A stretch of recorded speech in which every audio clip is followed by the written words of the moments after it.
Vamos a trabajar. Y el tema del día de hoy es la cultura en la Edad Media. A ver, este tema lo venimos hablando desde prácticamente, desde que inició las clases virtuales. Y pues prácticamente lo que tenemos que hacer hoy es recordar más o menos que inclusive dentro de este periodo largo de la historia, también hubieron aportes a la cultura. ¿Ok? Yo quiero que ustedes recuerden, ¿cuál era la característica primordial de la Edad Media? ¿Por qué era conocida la Edad Media? ¿Cuál era su fundamento? A ver, yo quiero que ustedes me digan. ¿Cuál es el aspecto primordial o importante de la Edad Media? Eso incluso hasta lo hemos discutido en clase. A ver, díganme ustedes. ¿Por qué es Su estudiada, reconocida? renacimiento, Perdón, Guzmán. renacimiento. No, no. ¿Alguien sabe por qué más? Porque no La tenía caída entendido del la cultura. Imperio ¿Cómo, Occidente. cómo, Fernanda? No te escuché un poquito más claro, hija. Por la caída del Imperio Occidente, profesor. Mm, Vamos a dejar un poco de lado militar, ¿ya? Yo quiero que vayamos al lado social.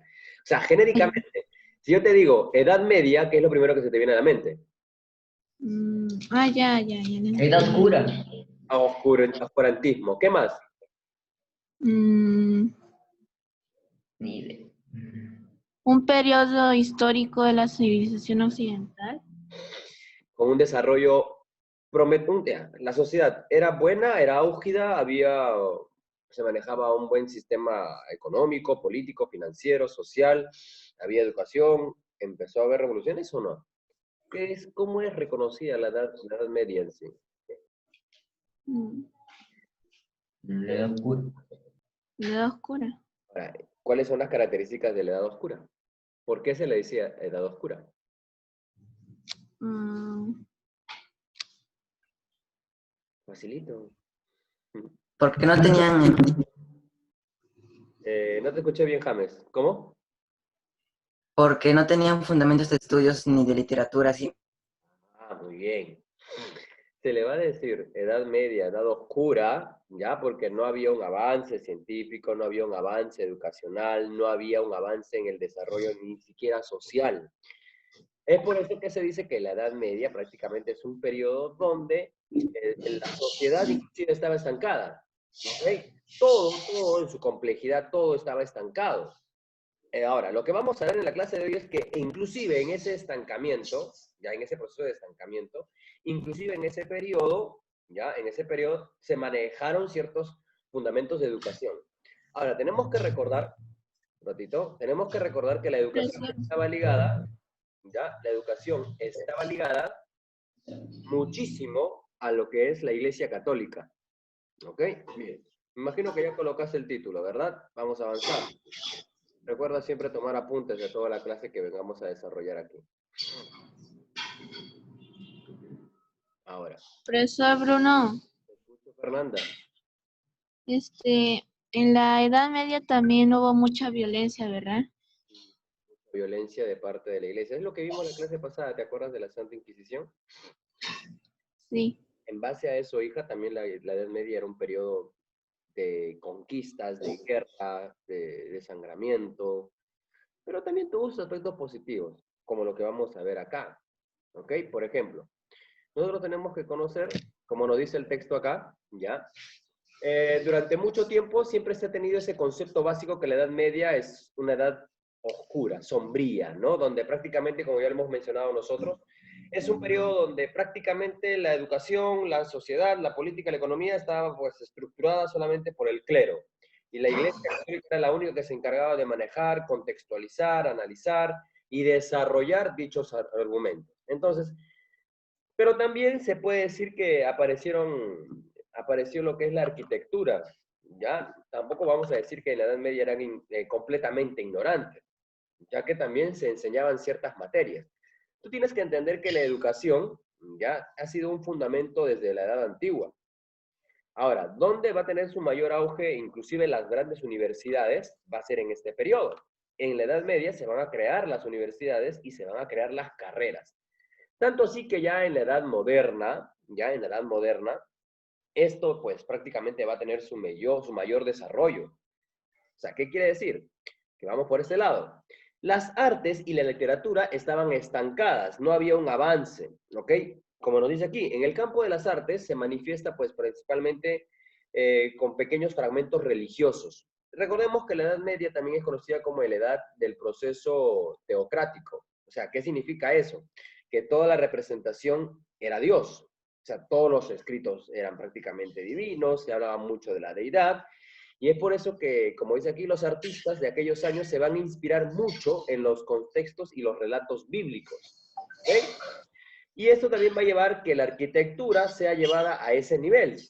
Y es por eso que la mayoría de grandes catedrales en Europa y algunas traídas aquí al Perú van a manifestar mucho de lo que vamos a ver aquí en la clase. ¿Okay? Entonces, también se va a trabajar lo que es el arte plástico y la literatura bíblica, y pues se había dejado un poco de lado las literaturas clásicas como las griegas. Entonces, en lo que es el arte va a motivar a esto, ¿ok?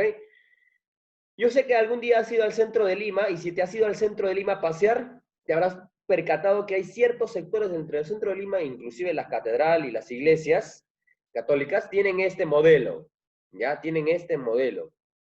En ese tiempo, en la Edad Media, los grandes arquitectos ya empezaron a trabajar el estilo o el arte arquitectónico. Y dentro de esto se veía mucho el arte tanto romántico como el arte gótico. ¿Qué es el arte romántico?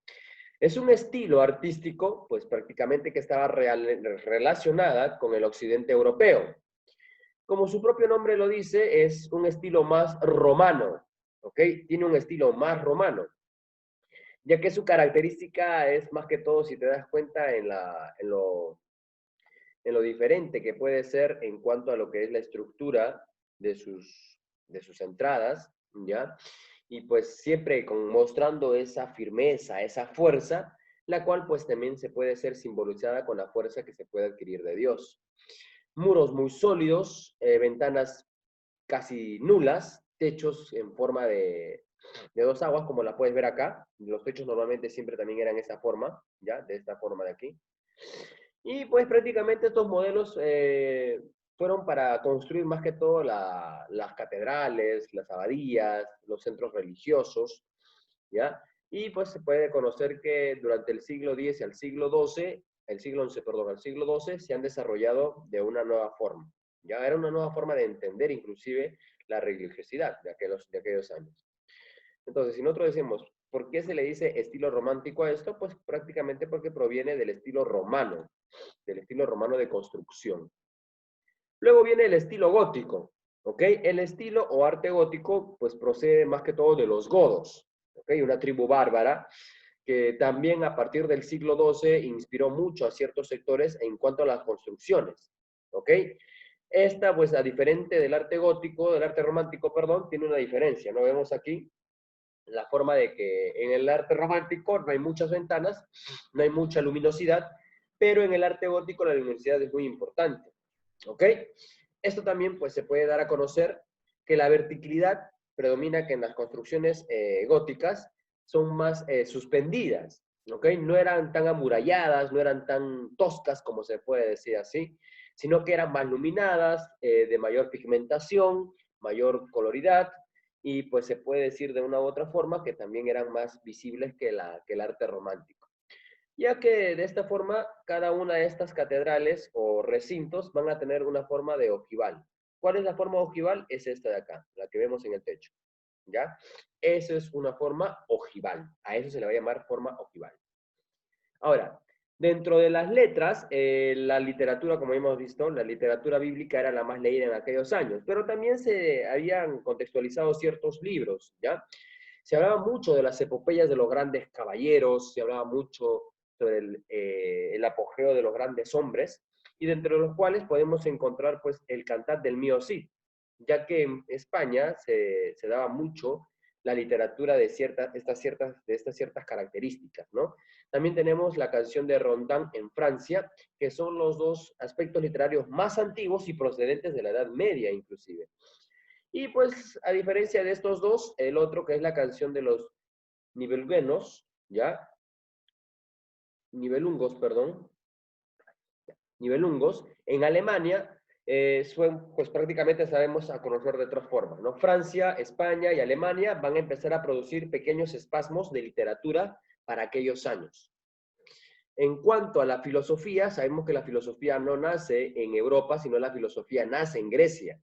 Entonces, el conocimiento de la filosofía de Aristóteles se hizo muy conocida dentro del mundo árabe y esta se trasladó prácticamente a la Europa medieval. Esto se va a llamar la filosofía escolástica, la cual estaba basada en el pensamiento cristiano.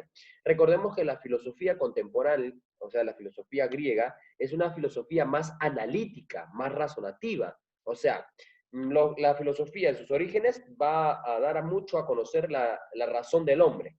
En cambio, esta filosofía escolástica es una filosofía ya mezclada con la religiosidad. Y a eso se le va a llamar la filosofía cristiana. Los principales personajes que trabajaron este tipo de filosofía son Anselmo de Canterbury, ¿ya? El padre de la escolástica. También tenemos al señor Alberto Magno, que es el doctor universal, y al máximo representante Tomás de Aquino. ¿Ok? Tomás de Aquino, también llamado el doctor angélico, fueron los máximos representantes de la filosofía cristiana de esos años, de dar a conocer pues, la razón y el uso escolástico de la Biblia. Ahora, la educación. La educación es algo muy importante de aquellos años. Recordemos que la educación estaba ligada a la Iglesia Católica. Entonces, mientras la Iglesia Católica manejase la educación, prácticamente todo iba a estar bajo su responsabilidad. Entonces, ahora, ¿qué pasaría si nosotros hubiésemos vivido en ese tiempo? Muy bien. Si bien es cierto, los colegios no eran tan populares como hoy en día, prácticamente existían más universidades. Ahora, solamente se podía escoger entre 3 carreras. Podías escoger entre medicina, derecho o teología. Esas eran las únicas 3 carreras que tú podías elegir, no había otra. No es como hoy, que es muy variable, ¿verdad? Hoy en día pues hay una variedad de carreras, de profesiones, pero en ese tiempo no había esa forma de escoger las carreras. Ahora, para tú escoger entre estas 3 carreras, primero tenías que aprobar estas competencias o 7 artes liberales, las cuales están aquí abajo, ¿no? Tenemos, por ejemplo, el trivium, que se le conocía como las ciencias de las palabras, y tenías que, pues, estudiar gramática, retórica y dialéctica. Prácticamente, pues, ser un orador de aquellos años. Luego de eso, si tú terminabas esta parte de tu carrera, de tu educación, entrabas al otro fundamento, que es el quadrivium. El quadrivium son la ciencia de las cosas. Esto es muy importante, por favor, ¿ya? Por favor, anota esto. El quadrivium era el arte o la ciencia de las cosas. ¿Y qué se estudiaba ahí? Bueno, se estudiaba aritmética, que es la ciencia más antigua, geometría, astronomía y música. Entonces, prácticamente si tú aprobabas estas materias, si tú aprobabas estos cursos, ¿ya? Recién tenías derecho a poder participar de una carrera universitaria, pero solamente podías escoger en 3: medicina, derecho o teología. Una de esas 3 nada más. Ahora, pues hay universidades que desde la Edad Media se han preservado hasta el día de hoy, sí, ¿ya? Una de las universidades fundadas en la Edad Media es la Universidad de Bolonia, que está en París, y la otra es la de Oxford y Montpellier. Ahora, estas universidades, pues fueron creadas en esos años como pequeños lugares de educación y pues con el pasar de los años, pues se han ido prácticamente modificando, ¿ok? Bolonia, esta universidad es la más antigua que estas dos que aquí, que la de Oxford y Montpellier. Bolonia prácticamente es la primera universidad fundada por la abadía católica y pues es la que tenemos aquí en imagen. ¿Ok? Esta es la abadía o la Universidad de Bolonia, pero que hasta el día de hoy sigue funcionando como una universidad como tal. Ahora, si tú te das cuenta, la mayoría de universidades van a tener esta connotación, ¿no? No es como hoy en día, sino que pues parecen verdaderos castillos fortificados. Entonces, vamos a resumir la clase de hoy en dos o 4 criterios. El primer criterio, entender que la Edad Media, por ser Edad Media, por mantener un periodo de oscurantismo científico, tampoco quiere decir que vivía en un retraso, ¿ok? Sino que también de una u otra forma el arte y la literatura escasa pudo desarrollarse en ese tiempo, ¿ok? Ahora, en el arte pues tenemos los 2 estilos, el arte romántico y el arte gótico.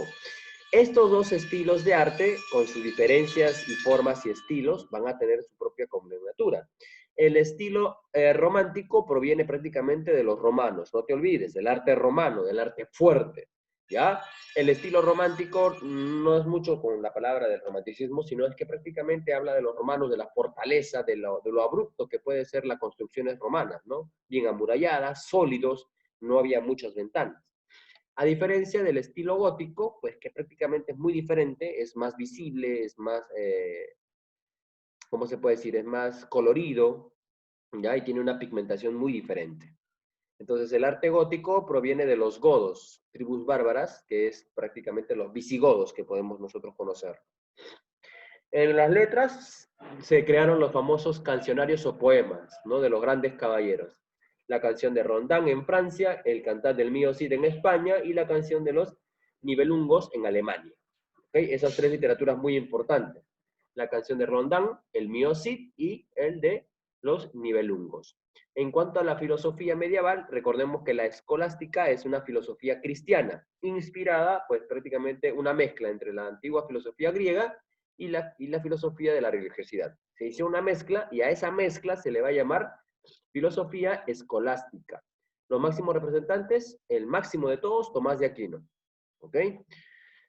En la educación sabemos pues que la educación en la Edad Media estaba basada prácticamente en grandes carreras universitarias y podemos escoger entre tres: medicina, derecho y teología, y tenías que aprobar estos cursos antes de ejercer una de estas carreras. Y pues las universidades de aquellos años fueron el fundamento pilar para que en la Edad Moderna, ya nunca te olvides esto, para que en la Edad Moderna pues se dé mayor auge a esto. O sea, podemos decir que en la Edad Media se puso los pequeños vestigios de la educación y en la edad moderna ya pues prácticamente tuvo su mayor auge y desarrollo. Bien, entonces prácticamente esto es todo el tema del desarrollo del día de hoy y cómo es que la cultura también pudo desarrollarse en el periodo de la Edad